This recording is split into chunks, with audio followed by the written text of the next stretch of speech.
My name is Dr. Uri Davis. I'm Deputy Commissioner General of Fatah International Relations Commission, and I'm here as a leader of the Africa team of the Fatah International Relations Commission on a tour to African states. The basic aim is rather simple.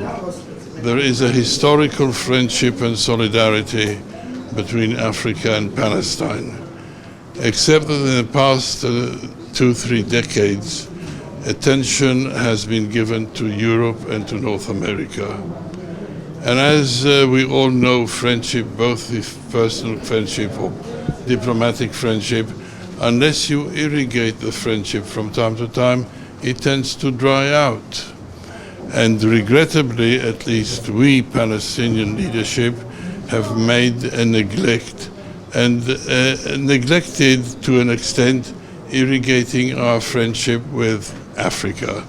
So one purpose of my visit here with my colleague Kifah Harb is to compensate for the lack of irrigation and irrigate the friendship with Africa and thank Africa for its historical solidarity with the Palestinian people and defense of the rights of the Palestinian people, and continue to work together towards progress step by step towards the achievement of sovereignty for the state of Palestine and return of all Palestine refugee families back into their homeland and recover their properties. That's sort of the basic.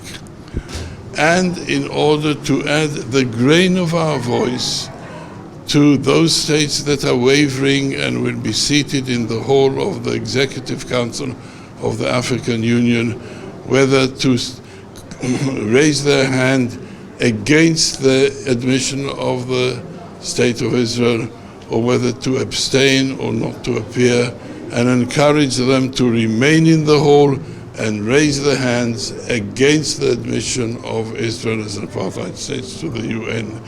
And look what happened after the release of Nelson Mandela in 1990.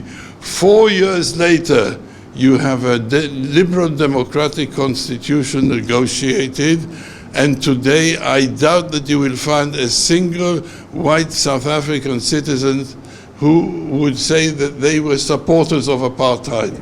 Hostility, once you have a liberal constitution, a democratic constitution, a constitution that gives every citizen on equal footing the same right, but no settler colonial privileges, hostility disappears. In South Africa, it disappeared in 4 years. In Palestine, it will disappear for less, because the mainstream of the Palestinian people does not seek vengeance. The mainstream of the Palestinian people seeks justice. Today has been a very sober day for us and somber day for us, because the people of Palestine, the PLO, came here today for solidarity. As long as the CPP is concerned, and from where we come from with our history, anything that is about subjugation, we do not go for it.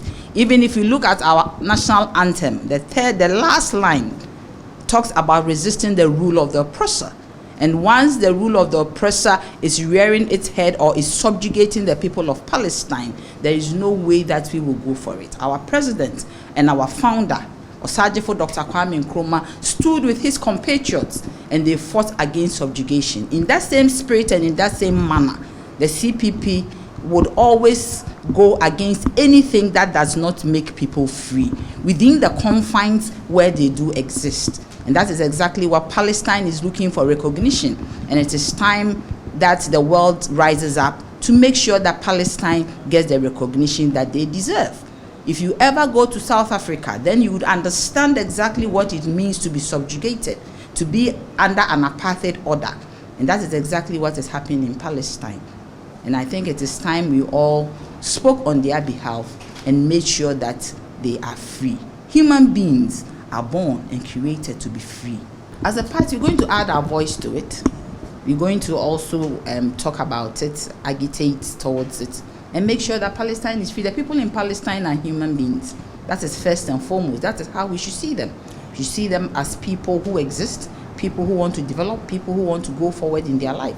And we add our voice to it, and we make sure that it reaches the highest order to the AU, so that whatever they are looking for will be looked at. I do not think, and we do not think, that anybody should ignore them. They should not be ignored. I think that it is time for them to get the freedom that they need. Subjugation and shackles does not help in development. So it is time for the world to rise up and speak for Palestine.